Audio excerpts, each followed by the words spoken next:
Jeudi 19 décembre 2013. Bonjour, bonsoir à tous. Bienvenue dans ce journal Pulsation, l'essentiel de l'actualité de la journée. L'actualité, c'est la démission de la ministre à la condition féminine et aux droits de la femme. Yannick Mézil a claqué la porte en raison des divergences avec le Premier ministre Laurent Lamotte, annonce son chef de cabinet Dieudonné Lérisson, qui parle de manque de solidarité du chef du gouvernement pour faire avancer la cause des femmes. La séance à l'Assemblée nationale, prévue ce jeudi, n'a pu avoir lieu, faute de quorum. Seulement une dizaine de sénateurs et quelques députés étaient présents. Le département d'État américain exprime ses plus vives préoccupations quant aux conséquences de la décision de la Cour constitutionnelle dominicaine pendant l'apatride des Dominicains d'origine haïtienne. Les États-Unis exhortent le gouvernement haïtien à poursuivre des consultations avec les partenaires internationaux et la société civile pour résoudre ce problème, a indiqué mercredi la porte-parole du département d'État américain, Mary Orff. L'écrivain Lionel Trouillot, lauréat du prix Carbet 2013 pour son roman Parabole du failli, c'est le 9e écrivain haïtien à remporter ce prix. Dans l'international, le Sénat américain valide le budget des 2 prochaines années, écartant du même coup le spectre d'un défaut de paiement durant cette période. L'Agence américaine de renseignement, NSA, doit réviser en profondeur ses programmes controversés de surveillance, recommande des experts dans un rapport rendu public mercredi par la Maison-Blanche.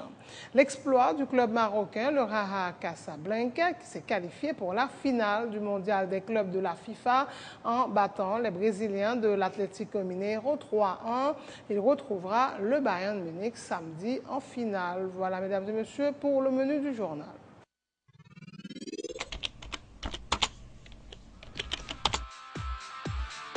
Bienvenue dans cette édition d'Information Pulsation, l'essentiel de l'actualité de la journée. Merci de votre fidélité. Bienvenue dans ce premier numéro de Pulsation Week-end.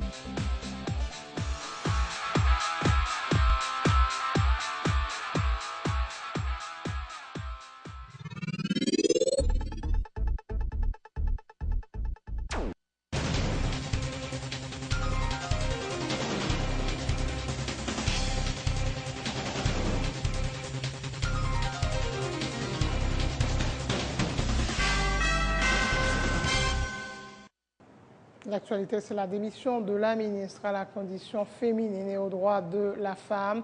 Yannick Mézil a claqué la porte en raison des divergences avec le Premier ministre Laurent Lamotte, annonce son chef de cabinet, Dieudonné Lérisson, qui parle de manque de solidarité du chef du gouvernement pour faire avancer la cause des femmes. Yannick Mézil occupait ce poste depuis 2011, depuis la formation donc du premier cabinet ministériel du régime en place. Autre point de l'actualité, la séance en Assemblée nationale prévue ce jeudi n'a pu avoir lieu faute de quorum. Seulement une dizaine de sénateurs et quelques députés étaient présents et le président du Sénat, Joshua Simondera, déplore l'attitude de ses collègues parlementaires et les parlementaires qui devaient plancher notamment sur la ratification du protocole contre les violences faites aux enfants. Le sénateur Dera.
Le département d'État américain exprime ses plus vives préoccupations quant aux conséquences de la décision de la Cour constitutionnelle dominicaine rendant apatrides des Dominicains d'origine haïtienne. Les États-Unis exhortent le gouvernement haïtien à poursuivre les consultations avec les partenaires internationaux et la société civile pour résoudre ce problème, a déclaré en substance mercredi la porte-parole du département d'État américain, Mary Harf.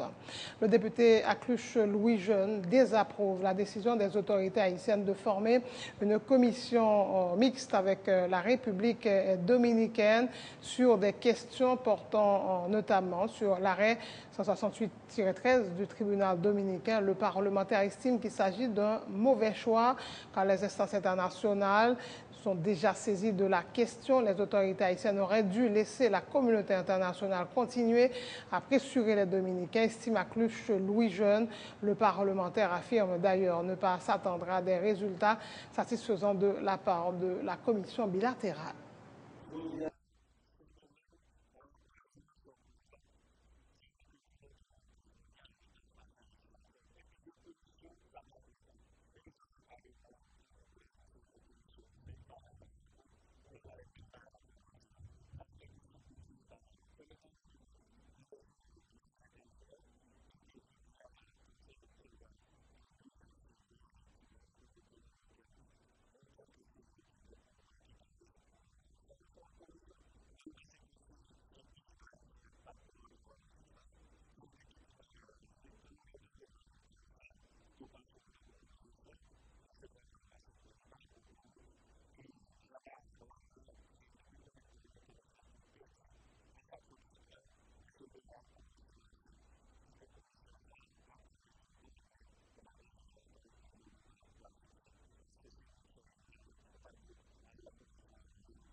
Mariette Pierre, cette haïtienne vivant à Ouanamet, affirme avoir été victime d'abus de la part d'un agent dominicain du corps spécialisé la sécurité de la frontière CESFRON. Il y a 3 ans, elle a été blessée par balle par un agent du CESFRON qu'elle n'avait pas réussi à identifier, mais qu'elle a été soignée dans des hôpitaux dominicains avec l'aide du réseau Jeanne au Succès.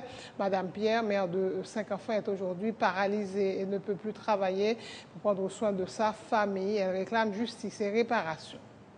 Pendant ma rentrée, Saint-Domingue, pour y vendre cette activité, on y a vu de la main, je me combien comme me dit 100 gouttes pendant ma vie par dos et puis tout tiré et puis me tomber pendant me tomber et puis m'aller au même l'hôpital là pendant l'hôpital là me pas connait mais au vinn première là que il y a là que me Santiago quand il y a les Santiago solidarité ensemble avec il y a là et Saint-Domingue solidarité ensemble avec yo tourner au vinn ensemble avec ici là me venir yo faire plainte quand il y a me venir faire plainte solidarité ensemble avec yo bon petit comme yo aider mais quand il y a les m'pas faire encore m'pas laver m'pas faire me 5 petits monde mais ça m'pas lever on seul même on ça on seul même fait travail m'pas faire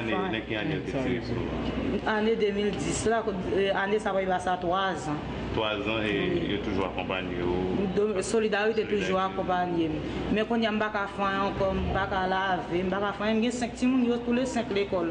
Et au petit, il va faire pour des tas. Seul papa, il va aider. Mais si je suis encore, je vais aider. Je vais aider papa. Peut-être papa, il est arrivé plus loin. Mais quand il y a un bac à faire, un bac à laver, un bac à faire, je demande de justice, moi, c'est à aider dans une série de situations. C'est pas donc pas l'acheter quand tu es passé? Oui, non, vendre, pas y vendre. Quelle discussion entre vous-même? Pas de discussion, film hier, entre moi tout pêche. Quand il te dit me taper pété pour c'est pas d'eau pendant ma virée, il dit me sortir pendant ma virée et puis tout tirer mais puis me tout tomber. Donc film hier me pas d'avoir une embrouille. Pour les cartouches ou ça tout on sel cartouche là. Pour soldat c'est fond qui gagne on souffle qui gagne uniforme 4 bay on souli. Est-ce que vous avez identifié nous poser plainte pour lui?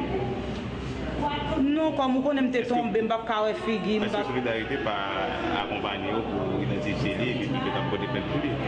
Solidarité ensemble avec pendant que l'hôpital là, on connaît pas contre si gros pour en boîte là, l'autre gros chef te vient point yo à ensemble avec me côté me tomber à terre, me battre carré fille qui boîte tout. OK. Mais à part de subir genre de Zaxa, gain de l'autre machine tant coup ou carbone de cas de l'autre cas si gain. L'autre machine qui était ensemble avec pendant ces fumiers tiré me tomber à yo le tout levé courir qui était ma terre c'est dominicain même pendant venir les marines quand y a marine moi ensemble avec dominicain yo pour lever mais à la avec l'hôpital Et qui sont pas le fun? Qui sont pas le fun? nous avons vendre marchandise neuf tout ça fait mal gardez le même à l'hôpital gardez les bon comprimé les bois comprimé nous font soulager en après retourner même gens ils sont les guéris chaque là ils font guérir tourner pire encore ils tourner pays Qui sont menés? Je demande justice, je ne vais pas faire. Justice, je demande, je vais 5 petits, je ne vais pas faire. Justice avec préparation. Oui. Sans transition, le Centre de formation professionnelle Canado Technique a célébré ce jeudi son 40e anniversaire. Une messe d'action de grâce a été chantée pour l'occasion, suivie d'une visite guidée. Le directeur général, le frère Gary Pierre, se félicite du fait que Canado Technique soit parmi les écoles professionnelles les plus équipées de la Caraïbe, un centre qui fait la fierté d'Haïti, a-t-il dit.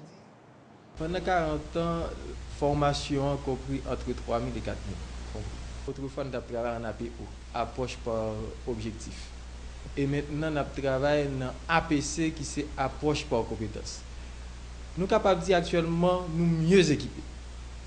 Nous mieux équipés, dans le pays, c'est ça qui est plus bien équipé. Et pas seulement dans le pays, même pour Caraïbes, et même pour certains cégeps au Canada. Parce que l'équipement, c'est des équipements récents. Lorsque nous avons une institution pour Canada Technique, donc c'est fierté pays. C'est fierté pays. Je pense que c'est tout le monde, peu importe mon équipe, ou tu passé Canada, qui ou pas passé Canada, doit aimer. Parce que souvent, on a dit pays, nous pas rien, nous pas rien qui bon, mais ça n'a rien qui bon. Je pense que nous avons pour devoir pour nous parler de lui, peu importe nous-mêmes qui l'a fait éloge.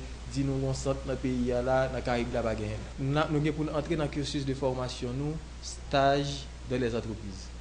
Donc, c'est important pour nous que les étudiants qui finissent suivre cours théoriques et pratiques ici, pour nous entrer dans le cursus universitaire, nous, des stages dans des entreprises et qui permettent que les étudiants nous viennent des étudiants complets, sans problème, capable d'entrer sur le marché du travail là et pour capable toujours répondre aux standards internationaux. Et à la cérémonie, le ministre de l'Éducation nationale était représenté par un membre de son cabinet, Marcel Gabo, qui a salué la vision des fondateurs de l'école qui, au-delà de ses 40 ans, est promise à un bel avenir, a-t-il dit. Je pense qu'au-delà de ses 40 ans, le Canado va renaître de ses cendres pour un avenir meilleur. Pour arriver à ses 40 ans, les dirigeants du Canada ont eu une vision. Et sans cette vision, cette école technique, aujourd'hui, en 2013, ne serait pas ce qu'elle est aujourd'hui. L'exemple du Canada, certes, appuyé par le ministère de l'Éducation nationale, de l'INFP, et particulièrement de la coopération canadienne, a permis au Canada de se rayonner. Aujourd'hui, par ma voix, au nom du ministère, je dis que le Canada s'est résolument positionné sur le vrai chemin du développement de la formation professionnelle, qui, à n'en pas douter, permettra d'atteindre l'objectif nourri par les dirigeants de faire d'Haïti un pays émergent. Nelson Mandela a dit que l'éducation est l'arme la plus redoutable pour combattre l'oisiveté, la pauvreté et toute autre chose. Je crois que par la formation technique et professionnelle, Haïti peut renaître de ses cendres. L'écrivain Lionel Trouillot, lauréat du prix Carbet 2013 pour son roman Parabole du failli, publié aux éditions Actes Sud. Parabole du failli, le 11e roman de Lionel Trouillot, raconte l'histoire de Pedro, un jeune comédien haïtien qui semble enfin devoir connaître le succès, se jette du 12e étage d'un immeuble lors d'une tournée à l'étranger. Sur le mode d'une instruction à charge, j'ai voulu, en retraçant le parcours d'un suicidé, interroger la méchanceté ordinaire, a indiqué l'auteur. Le prix Carbet de la Caraïbe et du tout monde a été créé pour récompenser et promouvoir une œuvre de réflexion ou de fiction illustrant l'unité et diversité de la Caraïbe et des Amériques. Le lauréat reçoit un chèque de 5 000 $, un trophée. Lionel Trouillot est le 9e écrivain haïtien à remporter ce prix. En 2006, c'était Georges Castra pour Le Trou du Souffleur et L'encre est ma demeure. Et en 2009, Evelyne Trouillot pour La mémoire aux abois. La pause, et tout de suite après, ce sera l'actualité internationale. À la fin de ce journal, le rappel des titres: démission de la ministre à la condition féminine et aux droits de la femme. Yannick Mézil a claqué la porte en raison des divergences avec le Premier ministre Laurent Lamotte, annonce son chef de cabinet Dieudonné Lérisson, qui parle de manque de solidarité du chef du gouvernement pour faire avancer la cause des femmes. La séance en Assemblée nationale initialement prévue ce jeudi n'a pu avoir lieu, faute de quorum. Seulement une dizaine de sénateurs et quelques députés étaient présents. Le département d'État américain exprime ses plus vives préoccupations quant aux conséquences de la décision de la Cour constitutionnelle dominicaine rendant apatrides des Dominicains d'origine haïtienne. Les États-Unis exhortent le gouvernement haïtien à poursuivre des consultations avec les partenaires internationaux et la société civile pour résoudre ce problème, a indiqué la porte-parole du département d'État américain, Mary Hoff. L'écrivain Lionel Trouillot, lauréat du prix Carbet 2013 pour son roman Parabole du failli, c'est le 9e écrivain haïtien à remporter ce prix. Le Sénat américain valide le budget des 2 prochaines années, écartant du même coup le spectre d'un défaut de paiement durant cette période. L'Agence américaine de renseignement, NSA, doit réviser en profondeur ses programmes controversés de surveillance en recommandé des experts dans un rapport rendu public mercredi par la Maison-Blanche. L'exploit du club marocain, le Raja Casablanca, qui s'est qualifié pour la finale du mondial des clubs de la FIFA en battant les Brésiliens de l'Atlético Mineiro 3-1. Il retrouvera le Bayern Munich samedi en finale. Merci de votre attention. Merci d'avoir choisi Télé Pluriel pour vous informer.